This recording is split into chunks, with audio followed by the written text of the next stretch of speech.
ఈరోజు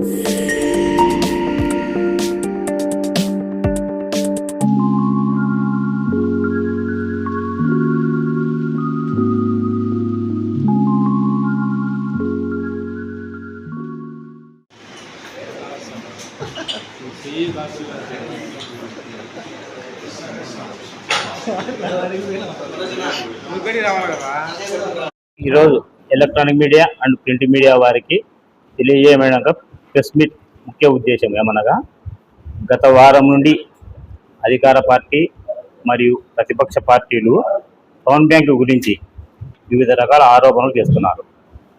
ఖాతాదారులను డిపాజిట్దారులను అయోమయానికి గురి చేస్తూ మాట్లాడుతున్నారు. టౌన్ బ్యాంక్ నందు ఎవరికైనా లోన్ ఇచ్చేటప్పుడు లీగల్ ఒపీనియన్ మరియు వాల్యుయేషన్ రిపోర్ట్లను తీసుకొని అన్నీ సరిపోతేనే లోన్లు ఇస్తాము. ఏ ఒక్క పార్టీకి కానీ పాలకవర్గము పనిచేయదు. 104 సంవత్సరాల చరిత్ర కలిగిన టౌన్ బ్యాంక్కి మన జిల్లాలో ఎన్నో నేషనల్ బ్యాంక్స్ ఉండగా వాటిని పోటీని తట్టుకొని టౌన్ బ్యాంక్ మన జిల్లాలో నిలబడింది. బ్యాంక్ ఆర్బీఐ మరియు సహకార శాఖ నిబంధనల ప్రకారమే పనిచేస్తుంది.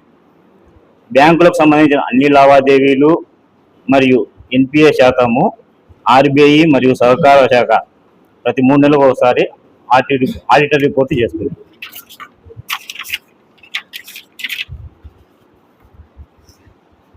బ్యాంకు ప్రతి నెల ఈఎంఐ ప్రకారము రికవరీ చేస్తాము.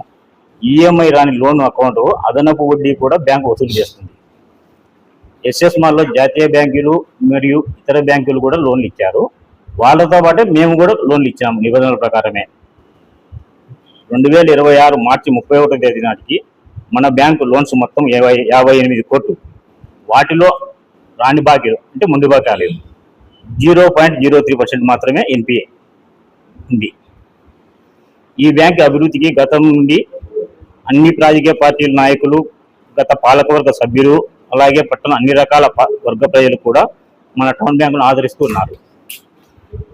ఇప్పటి నుండి ఏ రాజకీయ పార్టీలు కూడా మా బ్యాంకు గురించి రాజకీయం చేయకుండా, డిపాజిట్దారులను అయోమయం గురి చేయకోకుండా అందరి రాజకీయ నాయకులు చేతులు జోడించి నమస్కారం చేస్తున్నాను. మా బ్యాంక్కి ఎక్కడా కానీ ఎవరికి వచ్చిన వారికి కూడా నిబంధనల ప్రకారం లోన్ ఇస్తాము. బ్యాంకు నిబంధనల ప్రకారము నెల ఈఎంఐలు కట్టాలి. అట్లా కట్టలేని పక్షంలో 3 నెలలు దాటిన తర్వాత అది ఎన్పిఏ కిందకి అవుతుంది. ఎన్పిఏ కిందకి అయిన తర్వాత మళ్ళీ అదనంగా 2% పీనల్ ఇంట్రెస్ట్ పడుతుంది. అది కట్టకపోయినా కూడా మార్చి 31 మాత్రం ఫైనాన్షియల్ ఇయర్ అకౌంట్స్ క్లోజ్ కావాలి కాబట్టి మార్చి 31 ఎటువంటి పరిస్థితుల్లో మొత్తం కట్టాల్సిందే. అట్లా కట్టని పక్షంలో తర్వాత మార్చి 31 తర్వాత లీగల్ ప్రొసీడింగ్ స్టార్ట్ అవుతాయి.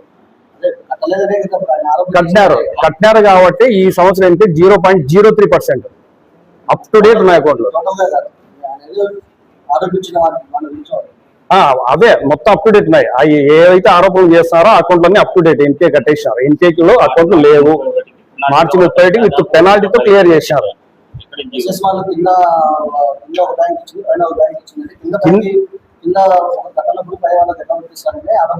కింద వాళ్ళు ఎస్బీఐ బ్యాంక్ లో తెచ్చుకుని వాళ్ళు కన్స్ట్రక్షన్స్ తెచ్చుకున్నారు. మనం పైన ఇచ్చింది ఫర్మ్కి ఇవ్వలేదు. ఇండివిజువల్ గా రూమ్లు ఎవరైతే కొనుక్కుంటారో వాళ్ళ రూమ్లు ఇండివిజువల్ గా మనం రిజిస్టర్ చేసుకొని ఇచ్చినాము. అపార్ట్మెంట్ లాగా ఫర్మ్కి ఇవ్వలేదు. మనము ఫర్మ్కి ఇవ్వలేదు. లేదు, ఎవరికి ఇవ్వలేదు. మన దగ్గర ఉండే మిగతా బ్యాంకులలో నేషనల్ బ్యాంక్స్ లో కూడా లోన్ తెచ్చుకున్నారు. కన్స్ట్రక్షన్ కి మనం ఇవ్వలేదు. రూములు ఎవరైతే కొనుక్కొని ఉంటారో వాళ్ళది మనం మాటకి చేసుకుని ఆ రూములు మాత్రమే మనం ఇచ్చాం. Individual loans. అది ఇండివిజువల్ లోన్స్. నేషనల్స్ బ్యాంకులు కూడా చాలా మందికి ఇచ్చినారు. వాళ్ళ ప్రకారం మనం ఇచ్చింది కూడా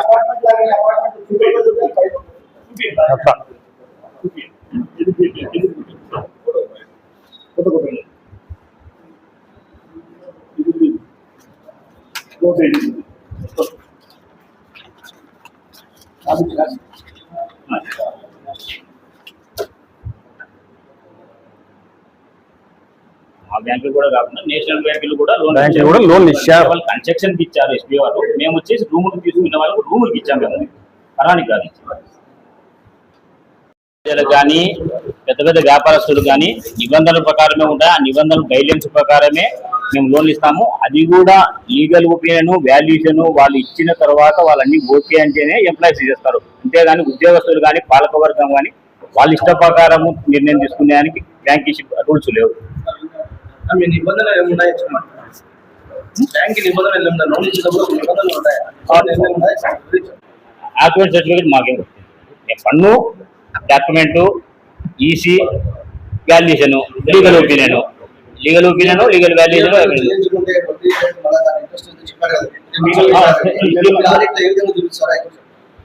3 నెలలకు ఒకసారి మేము వేస్తాము. ఆ 3 నెలలకు ఒకసారి కట్టినాబోతు దాన్ని వడ్డీ పడుతుంది. సంవత్సరం అభివృద్ధికి కంపల్సరిగా మార్చి 31కి 0 ఎన్పిఐ లేకుండా చేసుకోవాలి. అటువంటి వారు కట్టకపోకుండా అప్పుడు నోటీసులు ఇచ్చేసి డిసిఓ గారికి తెలియబడుకోవాలి. లీగల్ ప్రొసీజర్ అప్పుడు డిసిఓ గారు చర్య తీసుకుంటారు. అట్లా ముందు బకాయిలు ఏదైనా ఉంటే మార్చి 31 కూడా కట్టకపోకుండా అప్పుడు అధికారులు చర్య తీసుకుంటారు. అయితే ఇంతవరకు వచ్చేసి ఈ బ్యాంక్ ఎప్పుడే కానీ అటువంటి చర్యలు తీసుకోవాలి. ఎక్కడ లోన్ యాక్షన్ తీసుకోవాలి. ఒకటి వచ్చేసి 4 సంవత్సరాల కింద బద్వేలో ఒకటి కట్టకపోతే యాక్షన్ తీసుకున్నాం. అది కూడా వేలం వేసి అమౌంట్ రాబట్టాము. ఎన్పిఏ కానీ ముందు బాకీలు కానీ మా 4 బ్రాంచీలు ఎక్కడా లేవు, ఎవరికి లేవు, ఎక్కడ లేవు. ఎవరైనా కానీ బ్యాంకీకి అనుకూలంగానే ఉండాల్సిందే. కానీ వాడు అధికార పార్టీలు కానీ లేకపోతే వాళ్ళు పెద్ద పార్టీని కానీ డబ్బు కాడా చేసి మా ఉద్యోగస్తులు అందరికీ రికవరీకి పోతారు. ఏం లేదు, పూర్తి కట్టేశారు. 2.5 కోట్లు కట్టేశారు మార్చి 31వ తారీఖు. అంతకుముందు కూడా తీసుకునే ముందు కూడా కడుతున్నారు. మనం వచ్చేసి ఒక 50 లక్షలు లోన్ ఇవ్వాలంటే ₹1 కోటి ఆస్తి పెడితేనే 50 లక్షలు ఇస్తాం. ఒక 10 లక్షలు ఎవరికన్నా మార్టిగేజ్ లోన్ ఇవ్వాలంటే వాళ్ళు ఇల్లు పెడితేనే మార్టిగేజ్ ఇస్తాం. ఎవరికైనా ఒక వెహికల్ లోన్ కానీ ఒక ఎంప్లాయీస్కి ఏదైనా లోన్ ఇవ్వాలంటే ఇక్కడ మార్టిగేజ్ ఎవరైతే లోన్ ఇల్లు ఉంటుందో వాళ్ళు వచ్చేసి షూరిటీ పెట్టాలి. ఆ విధంగా ఉంటేనే ఇస్తాము కానీ లోను. ఆ విధంగా లేకపోకుండా మా సొంతంగా వచ్చేసి ఎవరికి ₹1 కూడా ఇచ్చేదానికి ఏ అధికారికి లేదు, ఏ పాలక వర్గానికి లేదు.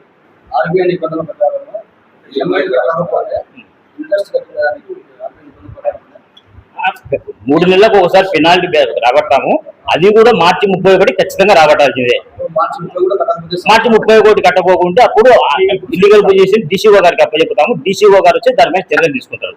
మేము 3 నోటీసులు ఇచ్చి ఎవరికైనా కానీ ఏ పార్టీకైనా కానీ అంటే లోన్ తీసుకునే పార్టీ అడిగినా రాజకీయ పార్టీ కాదు, లోన్ తీసుకునే వాళ్ళకి ఎవరికైనా కానీ 3 నోటీసులు ఇస్తాము. ఆ నోటీసులు కూడా స్పందించకోకుండా డిసిఓ గారికి చలానా కట్టి ఇస్తే వాళ్ళు లీగల్ పొజిషన్ తీసుకుంటారు చట్టపరంగా.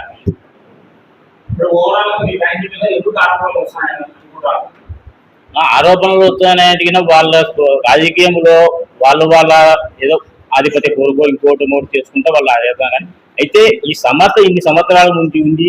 ఇటువంటి సమస్య మీద ఇట్లాంటి ఆరోపణలు తేవడము భావ్యం కాదని నేను ఏ రాజకీయ నాయక పార్టీనైనా కానీ కోరుకుంటున్నాను.